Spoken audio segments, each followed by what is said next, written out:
there's been a real shifting rationale about why the district is closing the schools. What they've said is that it will save money and they have a budget deficit to worry about.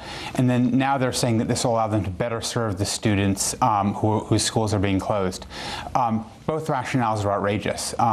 As far as saving money, the district is planning, or the city is going to spend $300 million to renovate a new stadium for the DePaul basketball team and renovate the tourist areas of the city. We don't believe the school closings will save that much money. And we definitely don't think that this will actually help the students that are being affected. In all the previous rounds, we found that the University of Chicago research shows that over 90% of the students actually wind up with worse educational outcomes as a result of their schools being closed. So this will be very harmful to the students. It'll be harmful to the public school system as a whole and to the people who work in the schools as well. When the closures were announced in March, Chicago Mayor Rahm Emanuel was across the country on a ski vacation with his family in Utah. When he got back, Emanuel defended the plan to close so many of his city's schools. To deal with the 54 schools was not taken lightly, but it was taken with the notion of how do we make sure that every child can get to a quality school with a quality education. I want to bring in Diane Ravitch. So the argument here is that there's around 100,000 empty seats that are wasting taxpayer money. What's your response to that? Well, you know, it's funny because over the past several years we've seen the federal government and a lot of local governments saying that kids need smaller schools. And actually in New York City, for example, many schools have been broken up. Big schools have been broken up into 5 or 6 schools, and many new small schools have been created. All of these schools could have served as the ideal small schools. There really was no reason to close them. And many people think it may have been payback to the teachers union for having struck last September. Other cities that have closed schools have found no cost savings because the children still need services, the children still need teachers, so that there are really no cost savings. This is, I think, on Rahm Emanuel's part, he's following in the footsteps of his predecessor, Arne Duncan. Arne Duncan started this idea that the way to improve schools was to close them, which is obviously a ridiculous idea. But he closed 3 schools in 2002, and then 2 years later, he announced his reform plan, which he called Renaissance 2010. And the heart of Renaissance 2010 was to close schools and open new schools, and that would somehow miraculously improve education. Not only did it not improve education in Chicago, and he did close lots of schools and open many more.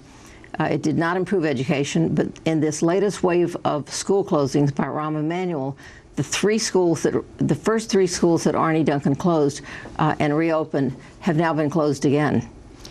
How significant is this schools closure, I should say, 50 schools in Chicago, in the context of education in America, in the United States? Well, I think that what's so terrible is that people have come to accept the idea that closing schools is a reform strategy. And as I mentioned, the one who started this was Arne Duncan. We now see it happening. Secretary of Education. Secretary of Education. So we now see it happening in New York City, where the mayor has closed something like 150 schools over several years, not that so many at one time. Massive school closings underway in Philadelphia and Detroit, and city after city. The civic and business elite and whoever's put in charge as superintendent has taken the position that they'll close schools, and what they're mostly doing is privatizing them. I mean, you have to understand that the closing schools argument is not simply about public schools getting better, which obviously they don't, and the kids are not sent to better schools. They get sent to equally low-performing schools. And not all the schools that are being closed are low-performing schools, by the way, but it is part of a larger scheme to advance privatization, to create privately managed charter schools that are non-union schools. And Chicago now has about 75,000 children in non-union charter schools. But the mayor, Jesse Sharkey, says it's to close this massive debt. That's their claim. You know, the mayor has also said that there's not enough money, but he will refuse to consider raising taxes. The mayor also sets aside about $250 million a year, which goes into essentially a sort of a real estate kiddie sludge fund called the Tax Increment Finance Funds. But really, we do see this as an attempt to close public schools and replace them with non-union charter schools.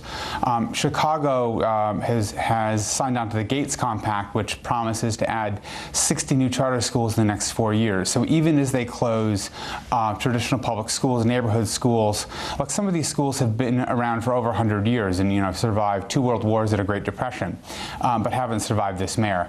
And so even as he's talking about closing schools because there's too many seats, quote unquote, they're opening many other schools. The rationales begin to fall apart, and frankly, the rationales keep shifting.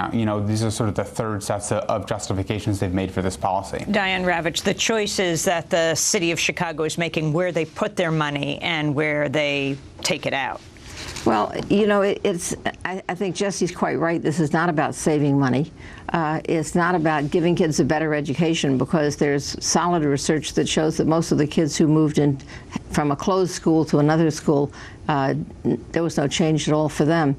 This is really about a privatization movement that's underway across the country, and I think that Rahm Emanuel wanted to be the biggest, the baddest, and the boldest by closing the most schools. And then what is happening instead in Chicago, where the money is going? Well, it's going to tax breaks for billionaires like Penny Pritzker and to other people who are developing and building, and gentrifying the city. And this is not about children. It's not about education. Rahm Emanuel actually does not have an educational plan. He has an economic development plan, and this is where the schools fit in, which is to close public schools and to open more and more privately managed charters. Jesse Sharkey, the impact on students, some parents, like we heard one parent say in the beginning, that this will force students into longer walks to school and thus having to cross gang lines. Mm-hmm.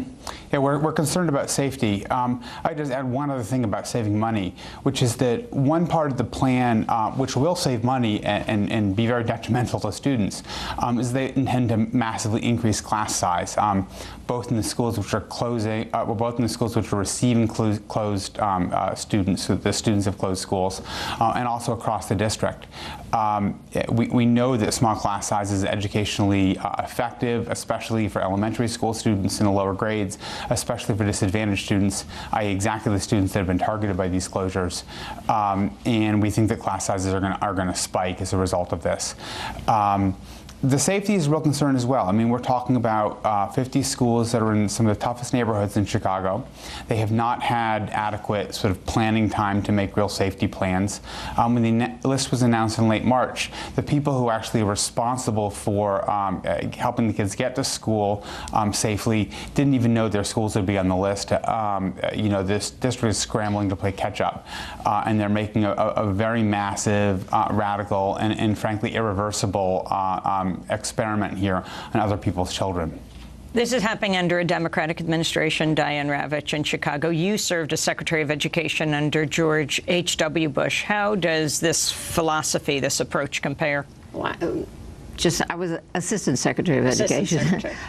Well, actually, what has been most disheartening, I think, to people across the country who care about public education is that President Obama and Arne Duncan launched the same, basically the same program as No Child Left Behind, only more punitive.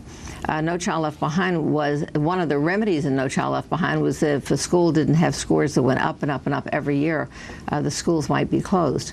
Arne Duncan launched something called Race to the Top, which said, here's billions of dollars, and if you accept any of this money, one of the things you agree to is to close schools. He calls it a turnaround. He calls it a transformation.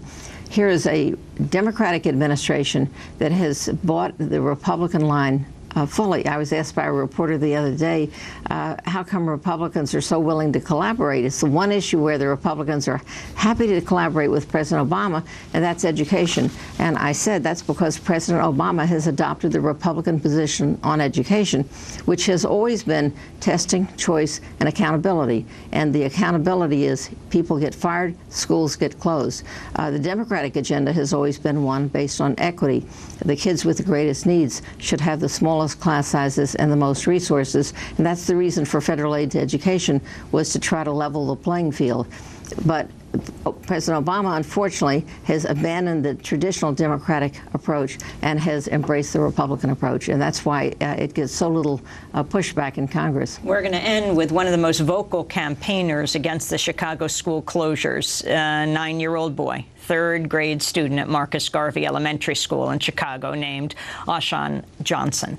In a video of a recent protest that's gone viral, he brought the crowd to its feet as he spoke out against Mayor Rahm Emanuel. Rahm Emanuel thinks that we are